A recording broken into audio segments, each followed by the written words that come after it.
Hello po, God bless us all po. To God be the glory po. Season 13 po ito ng WWTH. What is written truly happened. Pinaigsi ko lang po. Season 13 WWTH. To God be the glory po. Always be steadfast in our faith to our Creator. Sabay-sabay po nating pagsikapang hintayin na nasa magandang trajectory ang buhay natin. Papunta sa makipot na daan.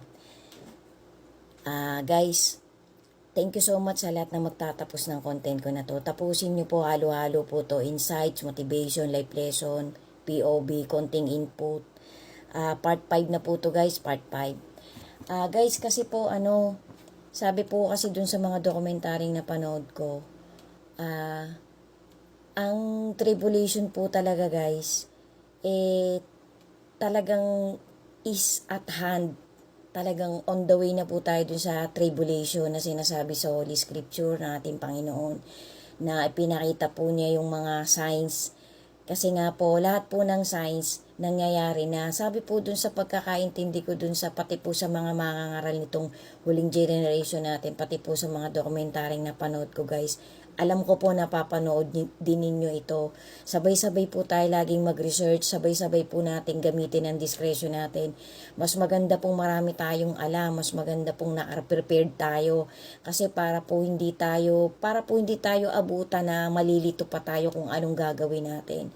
Basta ang pinakamabisa po, panalangin, tsaka po yung talagang nandun tayo sa matuwid na daan, papunta sa trajectory, papunta sa mag-ama, sa ating Diyos Ama at sa Panginoong Jesucristo, kasi yan po ang magliligtas sa atin guys.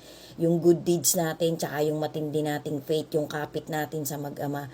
Wala pong ibang magliligtas guys, kundi yung good deeds at tsaka yung faith natin sa kanilang dalawa. Yan po talaga guys. Tapos po, sabi po dun sa napanood kong documentary guys, in-explain po nung gumagawa ng mga documentary na yun na talaga naman pong ikinakalat nila na talagang yung pong sinabi sa Holy Scripture 1000% po totoo po yun. Tapos po sinabi po nung isang pinanood kong documentary na nag-umpisa na daw po talaga yung trajectory na papunta talaga sa tribulation ng mundong to, yung bumaba po ng ating Panginoong Jesus. Kasi sa mismong bibig po ng Panginoon sinabi yung mga signs na pa-intense po ng pa-intense ngayon. Ngayong mga 10 years, 20 years ago, pa-intense po ng pa-intense kasi nandun na nga po tayo.